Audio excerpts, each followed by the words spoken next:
welcome to I'm Not Okay with Day. I am your host, Day. We are back, y'all. We're back from our little hiatus, and wow, I'm so happy to be back. Before we get started, I just want to say thank you so much to everyone who listened to the last episode of the podcast. Thank you to everyone who sent me messages, who commented, shared it. I just appreciate it so much because truly it was a very difficult episode to record and to put out there, and that is the point of this whole thing. And of course it was still so scary, but I'm so grateful. I'm grateful that the goal that I had for that episode has been realized through y'all listening. And I've received so many people saying that they also went through these different things and that they relate, and it's just been such a special time. Truly no regrets. I mean, I didn't think I would have regrets, but I'm just so grateful, and it just reinvigorated me as to why I even started the podcast in the first place. So thank you so much. And if you are here again, you're back with me, thank you. I really wanted to release that episode because I felt like it was the beginning of, I guess, a new phase in the podcast and like things that I wanted to talk about, and not necessarily a new direction, but just, I think, context needed for what I had in store. And so that's what we're going to kind of like build on and talk about today. But before we get started, we are going to talk about something that had me feeling some type of way. So y'all, it is March, which is my birthday month. My birthday was March 5th, or is March 5th. And I was able to spend my birthday in Barbados with my bestie. And it was truly the best birthday of my life. It was such a great vacation. It was everything I needed at that time. And I'm just beyond grateful. It had me feeling all the feels, both happy and a little bit sad, like to come back to reality, but it was just everything that I needed. It filled me up in so many ways that I needed to be filled. It was truly the best. And it's, I'm just trying to bottle up the memories and bottle up that time so I can just move forward just with gratitude for not only the time that I had, but also my bestie, obviously. And just the ability to just grow and share with people that love you and that you love. So that had me feeling all the things, but I'm so grateful. Anyway, y'all. Okay, so we are going to dive in this episode. We're going to talk about shame. I know, shame. And the reason is because this is something that I've been working through a lot in my own healing process. And I just feel like a lot of people can probably relate to this. A lot of people are probably experiencing this also. And I feel that it is just relevant and we need to talk about it. So that's what we're going to do today. So y'all, fun fact. At my last job, I used to work at an eating disorder facility, residential, and I used to run groups. And one of my groups was the shame resilience group. And it's so funny because like it was just supposed to be a group that I ran, but it literally became like my group, so much so that I was a therapist known for running the shame group, and at first when I started, I mean, shame resilience, what is even that? I didn't know. But I had such a fun time learning about it and then running the group. It was so crazy too, because there are so many moments when I would be running the group, just that happens to me in life in general. I'm in therapy with my clients, or I'm running a therapeutic group, and everything that I'm seeing is relating to me, you know? But yeah, I ran the Shame Resilience group, and it really became something I became more aware of. And yet, it was still like, I still didn't fully embrace it for myself and internalize the things I was teaching, which, story of a lot of therapists' lives. I think if you're a therapist, you get it. But I mean, I've been out of that job for a while now. But as I started like working through my own like healing, and as I started um, realizing how much shame was a part of my story, I actually picked up this book by Brene Brown. I thought it was just me, but it isn't. Which Brene Brown, if y'all don't know, like, how can you not know who she is? She's also a fellow social worker, and she is well known for her research on shame. And so she was actually, I use a lot of her like resources for the group, but like I said, I started going through this, so I was like, maybe I should like try to do this for myself. Like, maybe I need to read this book for myself. So I started doing that, and yeah, wow. It's just crazy how you can have certain information and know information very logically and rationally, but it's a completely different thing to apply it to your life. So I thought today I would just talk a little bit about, what shame is and my experience with shame and how I'm working through it, because I think that's the thing that a lot of people are struggling with, and it's like, what do we do about that? So let's get started, y'all. I think the first thing that is really important to do is define shame. So I was looking into this, and shame has a lot of different definitions. I think for the most part, shame is often described as an emotion, but the more research I've done, especially with like what Brene Brown has been talking about, the more I've recognized that shame is more than just an emotion. So the Webster Dictionary, I pulled it up, y'all. The Webster Dictionary says that shame is a painful emotion caused by consciousness of guilt, shortcoming, or impropriety.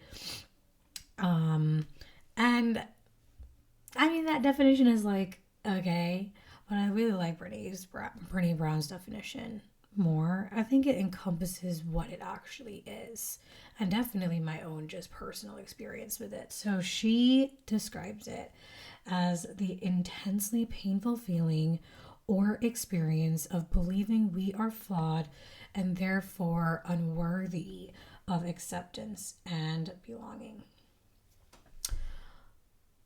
When I used to teach the group, I had this whole like worksheet, and it was dividing guilt versus shame, because I think a lot of times guilt and shame are used synonymously, and they're just not the same thing. And even like the Webster Dictionary talks about the guilt. And so one thing that we would always say, like one of the definitions that I think makes it very easy for everybody to understand, guilt is feeling bad, feeling bad about something that you did, about an action that was wrong, and you feel bad about doing a certain action. Whereas shame says, I am bad. Shame is an internalization of being flawed, being, not enough. It's more than just a feeling bad or guilty for something. It's like you internalize being a bad person because of XYZ. So for example, a frequent example we used to give is like forgetting somebody's name. Whereas that's a very common mistake that people make. Someone who feels guilty might just say, oh man, I feel so bad for forgetting it, but can move on. Whereas someone who feels shame would say, I'm a terrible person because I forgot their name. And it's shame to me, it's attached to like negative beliefs about yourself. Like, I think feeling shame can result in negative beliefs about yourself. And so I think that's a good way to just like set the stage here. So let's just talk about my experience with shame. I didn't even realize it truly until honestly maybe like the last few years of doing, my healing. So obviously in the last episode I talked about my, vaginismus diagnosis and just how that impacted my marriage. And, I even mentioned in that episode how I felt shame for not being able to please my husband. But I think even more than that, I struggled right away, right from the very beginning, with not feeling enough. Like, I didn't feel like I was enough for my husband, which I think is shame in that, my body doesn't do what I want it to do. It doesn't do what my husband wants it to do. And therefore, I am not enough for him. And then I'm not going to be enough for anyone else. This is not something I even realized until after the fact. But I think, especially as I've been working through things after the divorce, what I realize is I hold this negative belief about never being enough for anyone, but most importantly, for myself. Because of this feeling of shame, it's like I felt so flawed and like I was the problem. I talked about that a lot too, but I truly struggled with feeling like I was damaged. I mean, I literally have used that term for myself many times in my own just journey. Like, I felt like something was truly wrong with me because why, can't I with this? And it was more than just, oh, this is like a thing that I have. And it became, this is who I am.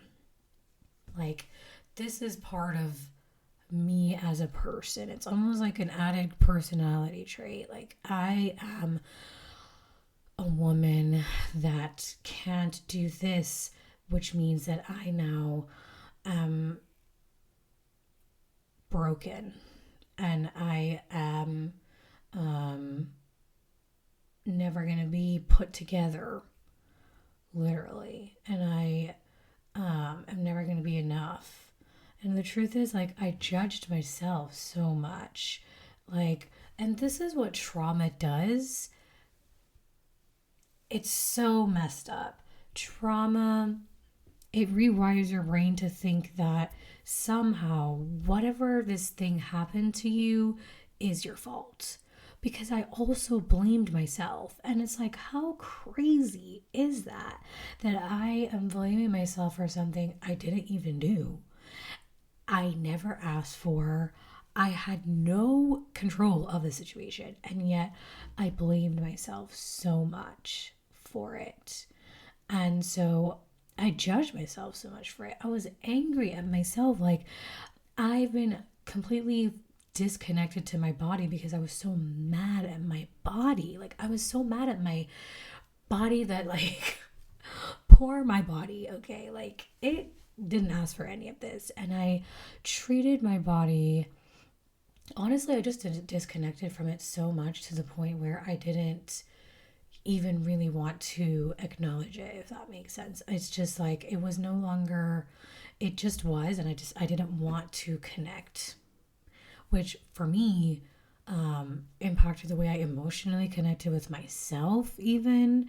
And I didn't even realize like how that trauma affected me, but there was just so much blame, so much judgment toward myself, and like, why?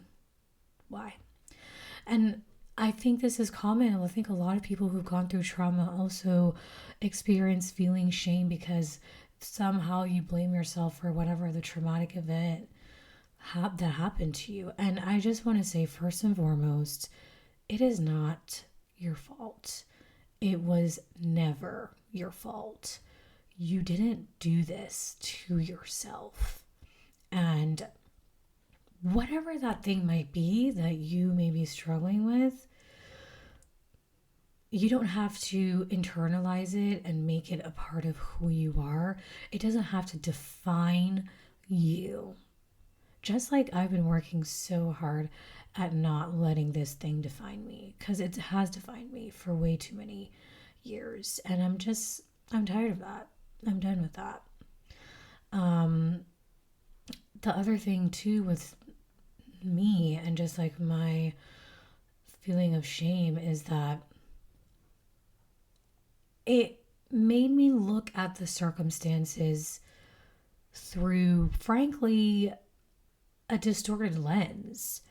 Like, instead of seeing the situation for what it actually is, which is here I am, a woman who did not have sex ever, and then did it for the first time with someone that I thought was safe, who I think my body low-key knew from the beginning of time was not really safe, who continued to not be a safe person for me, who made me feel really bad about this thing, and like did not have compassion for me.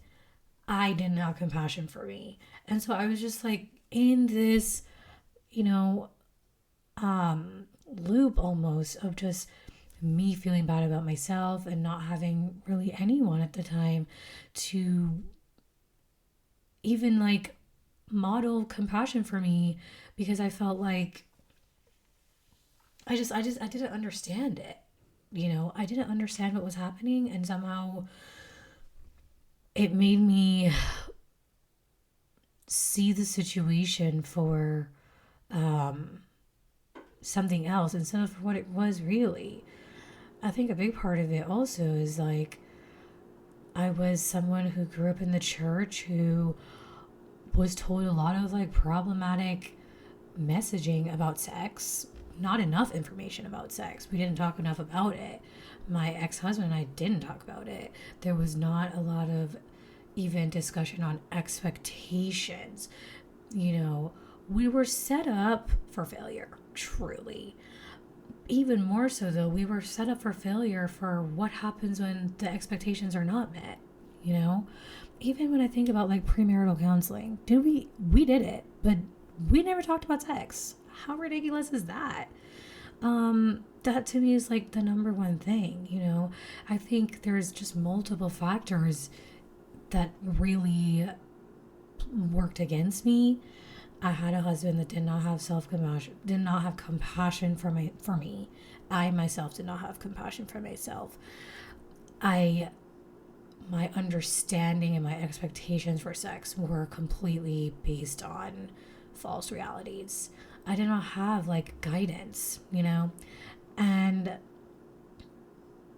instead of like looking at all of those things, on top of just the fact that this is something that happens, like let's also normalize the first time not being what the movies show, like especially if you are a virgin, if you've saved yourself, like let us normalize, hey, it's probably not going to be what you expect it to be, but also let us normalize like the first couple times not being like that, and maybe patience. I don't know. I think there was just so many things working against me, and I think for myself, I felt so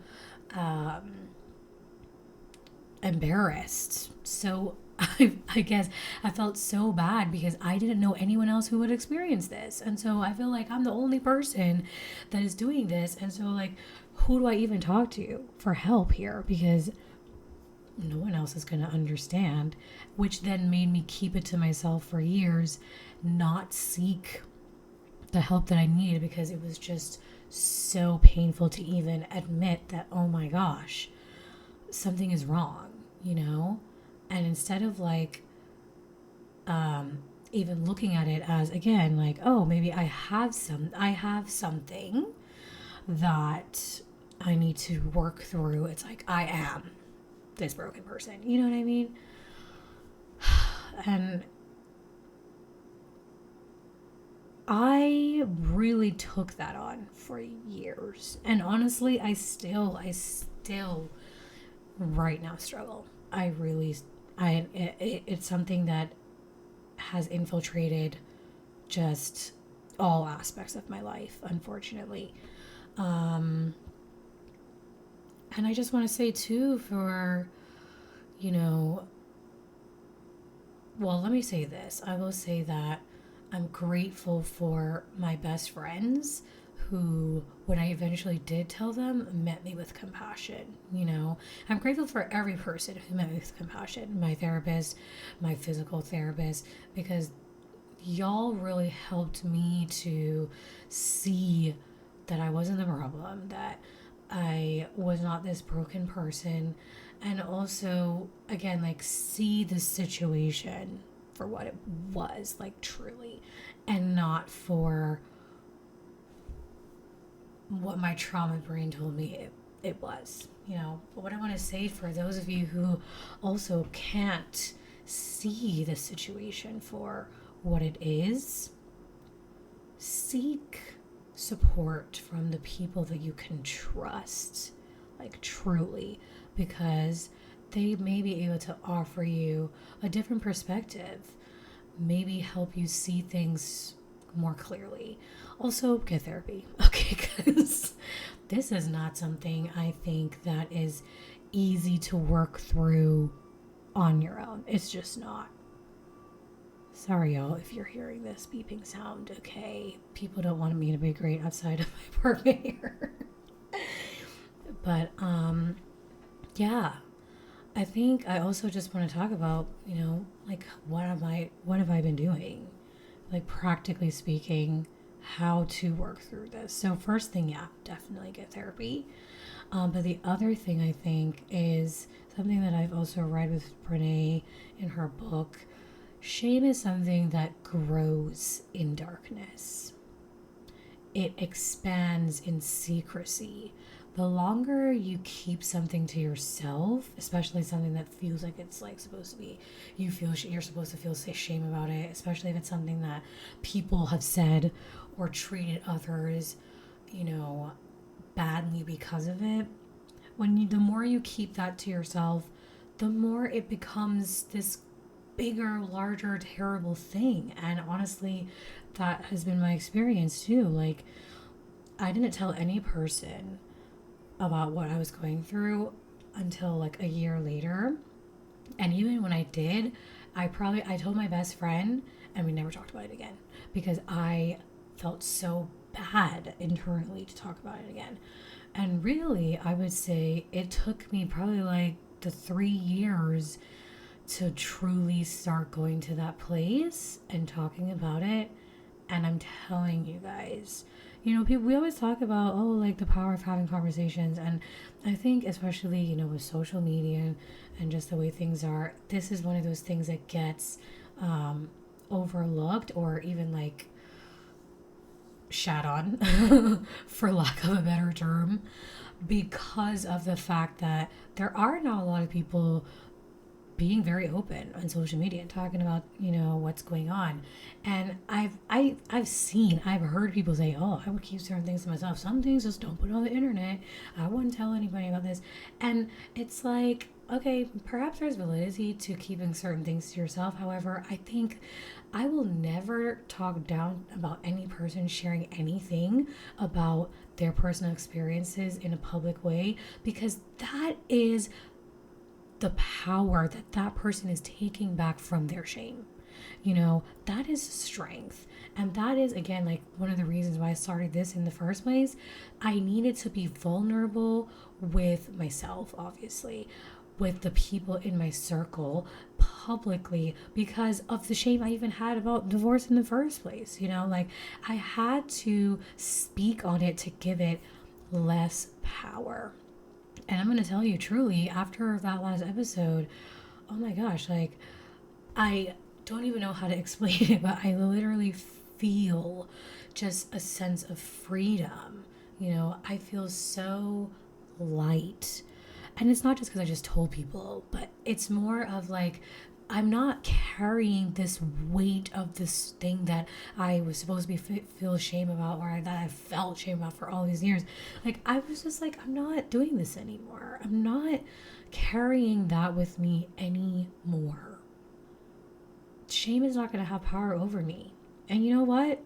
It does it. It did it. Like, after that, yeah, I mean, were there people who didn't agree with me speaking so publicly about this? Yeah, there were. And you know what? I understand it if that is where you are coming from and how you feel about it. But for me personally, I need to release. I need to free myself from the shackles of this shame. So there's no regrets for me. And what I want to say to you is, like, if you don't have to tell the whole world. Okay, so let's just get that out of the way. Also, if you are struggling with shame, it's not about you having to declare it to the whole world to free yourself. No. But the point is, like, you can tell someone that you trust, maybe a few people that you trust. You know, don't keep this thing to yourself, because that is going to make things worse. And I'm telling you this from personal experience, okay? The other thing, though, is compassion. I mean, I really struggle with giving myself compassion. And I mean, I didn't even think I struggled with it as much as I do, honestly. Like, I didn't realize how mean I am to myself until, frankly, I started therapy. And I mean, you know, I understand that I have critical voices in my head that are not necessarily all from me. You know, today I'm able to point to where these critical voices came from. But nonetheless, you know, I've been pretty terrible to myself. And I've had to intentionally practice compassion. And what that means is, like, literally talking myself down and telling myself, like, talking to myself as if I'm talking to someone else, as if I'm talking to my best friend, and saying it is okay. Same things like I was saying earlier, it is not your fault. You are not broken. You are enough. You know, really, in these moments when I especially start to get down on myself with just thoughts of not mattering and not being enough, I have to approach myself with care, with softness. And let me tell you, okay, like, I'm talking about this right now, y'all, and I feel a lump in my throat. Like, I feel like I'm ready to cry. And the reason for that is, it's like, I was explaining this in therapy even this week. Anytime I fight the mean talk in my head with words of compassion, it's almost like I feel like a physical resistance in my body. Like, I feel this resistance, like, telling me, no, that's not true. You are damaged. You are this terrible person. And the thing about it is, like, I feel the resistance because it's just not something I'm used to. And I've had this narrative for so long in my brain that it just doesn't even feel true or right. It almost feels wrong.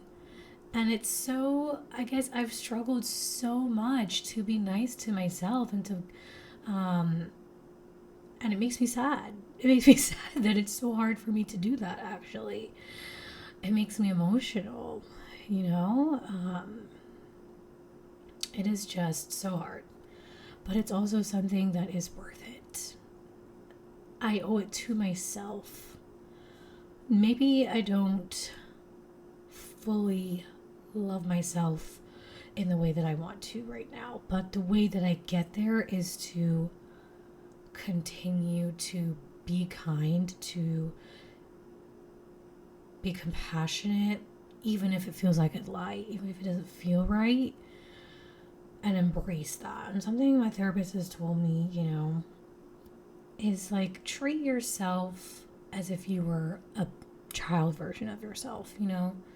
And we've heard that a lot. Like, give to yourself the nurture, the softness that you would give to a 4-year-old child, because you deserve that. You need that. And if you find it hard to do so,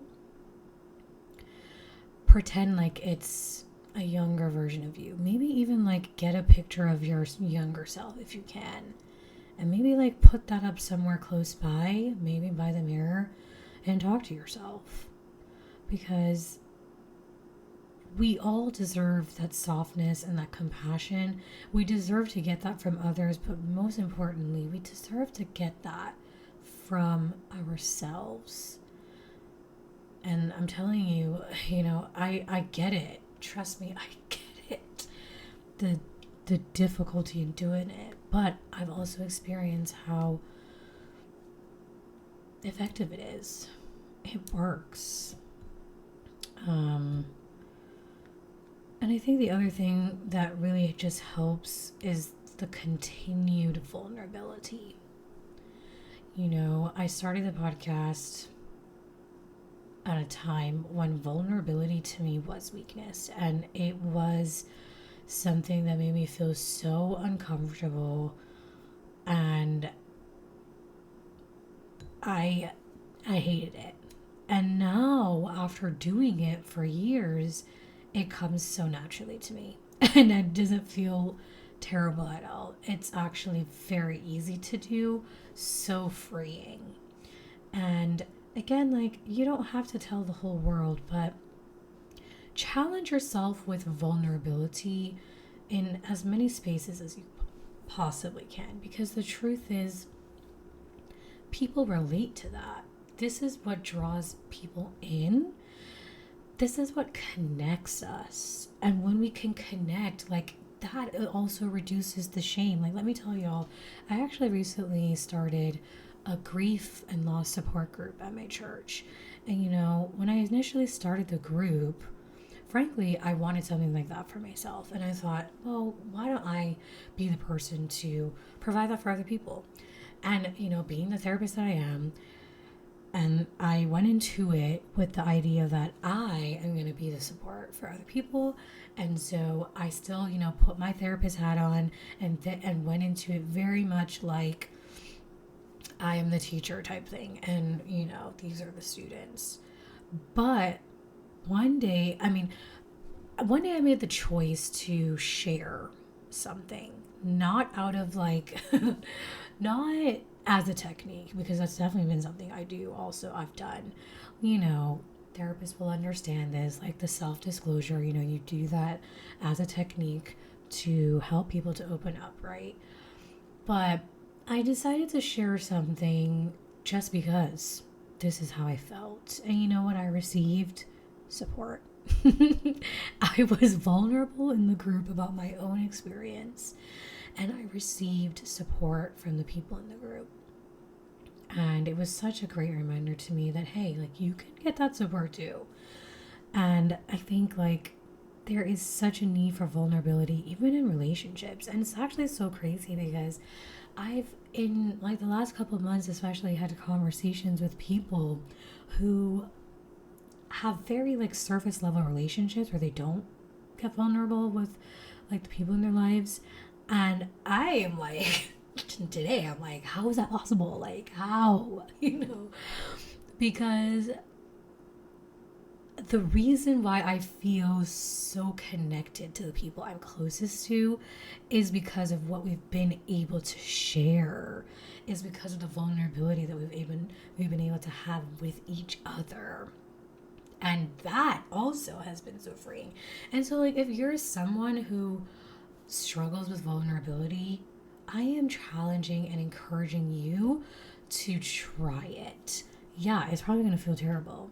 We're not going to pretend like it might feel amazing right away. But I guarantee you, especially if you do it with safe people, you will feel a sense of freedom. It's going to help you ultimately. It's going to help you be a better person. And I can tell you with 100% certainty because of my own experience. It's helped me so much. No regrets. And right, like today, any meaningful relationship I have includes some sort of vulnerability, and I'm not running away from that. I'm very much okay with that. The thing also is, like, when you're vulnerable, it allows other people to be the same. And so it brings you in. And that, I think, I really do believe this is one of those things that brings it down. So, the other thing, actually, Brene Brown talks about the antidote to shame, which I think, again, has been so helpful for me, is empathy. She says the antidote for shame is empathy. And I have to agree with that also. You know, again, talking about safe people, when I've had people in my corner, I mean, truly, I don't have any person in my life that is like very close to me who's experienced what I've experienced, which was a deterrent for me in the beginning to share how I feel, because I was like, no one gets it, literally. But my friends, especially, were able to show me empathy in a way that was so raw and real and authentic and just like loving, that again, it just made me feel safe and okay to keep talking about it. Like, they were not judging me. It helped me not to judge myself. I mean, and that's another thing. It's like, ideally, yeah, we want to give ourselves a permission. We want to not judge ourselves, but it really does help when you have people in your life doing that for you. And I needed that. And I cannot express how grateful I am for the people in my life who have empathized with me in such a loving way. That has been something that's really helped me in this process. So, again, just want to encourage y'all, you know, for those who don't get it but want to be a support, empathy goes such a long way. And what empathy means, like, it's not even hard to do. You know, it can be as simple as, "Oh, that must have been really hard for you," you know, like just validation. Um, it's not hard to do. And so if you're someone who even like has a loved one who is struggling with whatever it might be, also I want to encourage you to make sure that you are being empathetic and expressing love to that person, because it goes a long way. So these are just a few things that, you know, have helped me along the way. And I just really hope that it's been helpful for you. I think the other thing, the most important thing that's really helped me just like release the shame is seeing myself through God's eyes. You know, God is the ultimate example of love. He literally is love. And I remember just again many times feeling worthless, feeling broken, damaged, not enough, flawed, all the things. And there would be so many times I'd be reading my Bible and just bawling my eyes out, crying, because I've just seen examples of how much God loves us. And it hits. If the God of the universe literally loves me to, you know, first of all, make me as I am, and, you know, bless me in the way that he has. I mean, just the God who is always seeking me. He is, you know, I was reading Genesis, you know, when Adam and Eve fell. Like, they are the ones that ran away from God. They covered themselves. But God was the one who said, "Where are you?" He was looking for them. And it's like, shame does that too. Sometimes it takes us far away from God. But God is the one that is always seeking us because of how much he loves us. Like, when I think about even how he sent Jesus to die for us, oh my gosh, there's so many times that I'm reminded of God's love and I just can't even keep it together. And I think seeing myself, you know, that's another thing. I remember, like, I talked about this before too, like, you know, I was in a state of feeling so terrible about myself, and then I met this guy, and like, I remember that he was so intrigued by me, and there was this like feeling of I don't know, like it made me like see myself differently. Like, the way that he would talk about me made me feel like, oh man, I didn't realize I was that great, but okay. Like, just hearing how he perceived me, that made me feel good about myself. And it was this almost like, kind of like a push that I needed to start to see myself differently. The problem is, this is a human being that also, how do I say this? The problem is, this is a human being, period.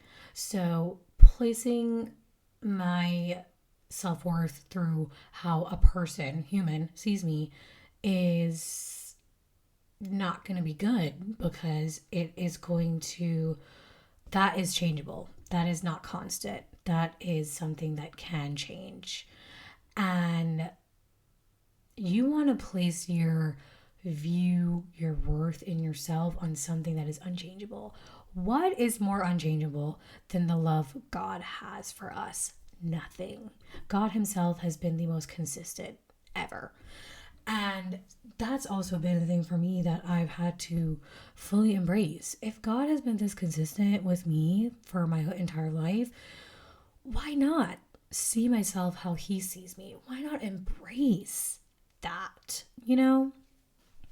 And I think that's really helped in just, again, like breaking free from my shame. So I just want to encourage you again, to go to his word.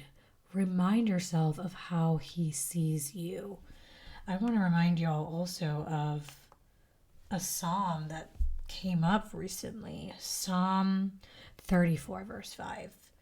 Those who look at him are radiant, and their faces are never covered with shame. When we set our eyes on the Lord, we're not going to be covered in shame anymore.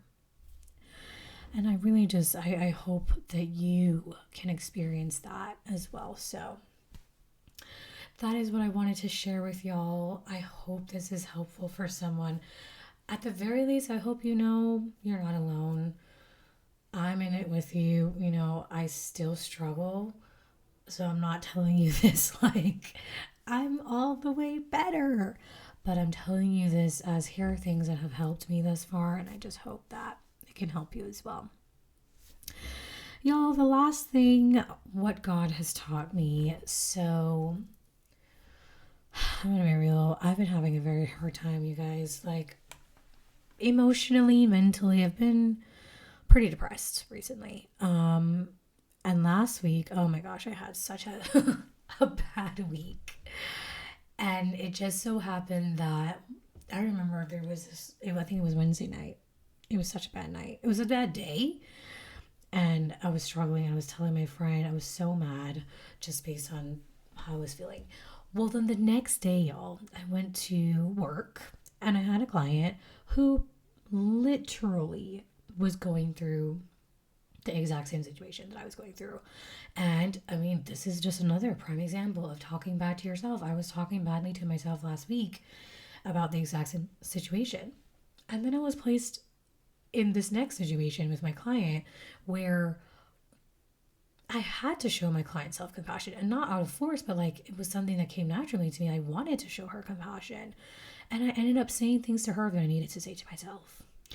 And I mean, that happens to me so many times, y'all. Like, there have been many times that I've had clients who are going through the same thing.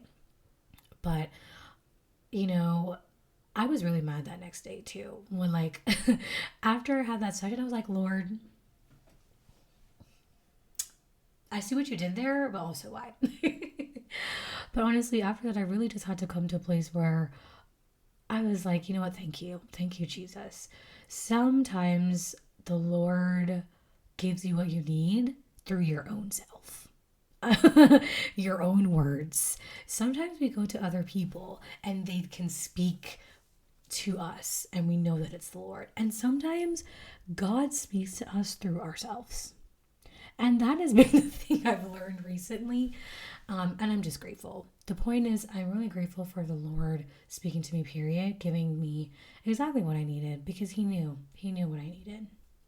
So yeah, That's what God has taught me.